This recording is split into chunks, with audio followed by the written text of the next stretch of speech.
di lingkungan sekitar kita itu sering banget terjadi fenomena fisika. Salah satunya yaitu saat kita membuat teh hangat.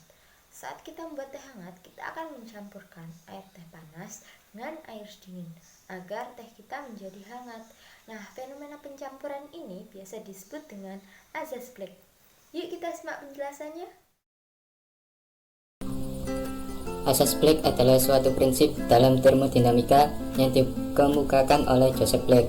Apabila ada dua benda yang berbeda yang suhunya dicampurkan atau disatukan, maka akan menjadi aliran kalor dari benda yang bersuhu lebih tinggi menuju benda yang bersuhu lebih rendah.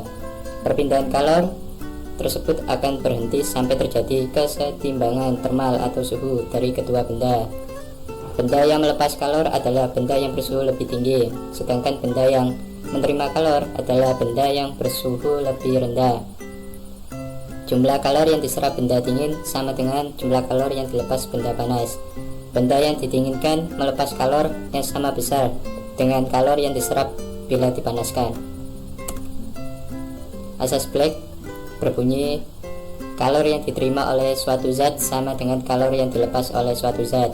Dengan persamaan, Q lepas sama dengan Q terima. Kalor lepas sama dengan kalor yang diterima.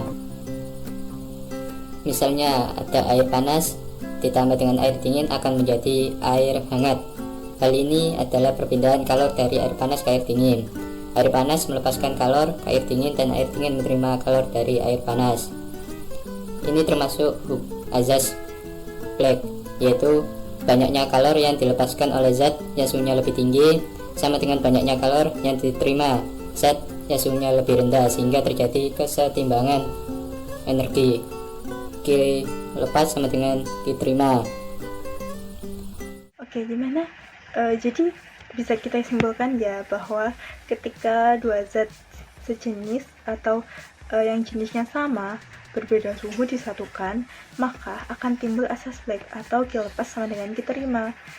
Atau lebih jelasnya adalah kalor yang dilepas oleh zat yang lebih panas sama dengan kalor yang diterima oleh zat yang lebih dingin. Karena kalor mengalir dari suhu yang lebih tinggi ke suhu yang lebih rendah untuk istilahnya mencapai kesetimbangan. Jadi nanti kedua jenis tersebut memiliki suhu yang sama atau berada pada suhu yang sama, seperti itu. Untuk contoh atau penerapannya di kehidupan sehari-hari masih banyak loh, masih banyak. Kalau mau tahu, let's check it. Selanjutnya adalah contoh penerapan lain dari asas Black. Mengapa pada saat kita keluar dari ruangan ber-AC, tubuh akan merasakan panas yang lebih dari biasanya, namun lama-kelamaan panas tersebut akan menghilang. Hal ini dapat dijelaskan melalui asas Black. Asas Black menjelaskan bahwa kalor yang dilepas sama dengan kalor yang diterima.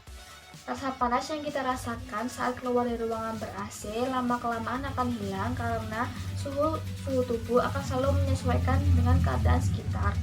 Jadi pada kasus ini, pada saat keluar dari ruangan ber-AC, tubuh akan menerima kalor dari luar hingga suhu badan menjadi setara dengan suhu di luar dan akhirnya terjadi keseimbangan termal. Menjelaskan contoh penerapan lain, yang pertama itu jika kita ingin meminum air yang tidak terlalu panas.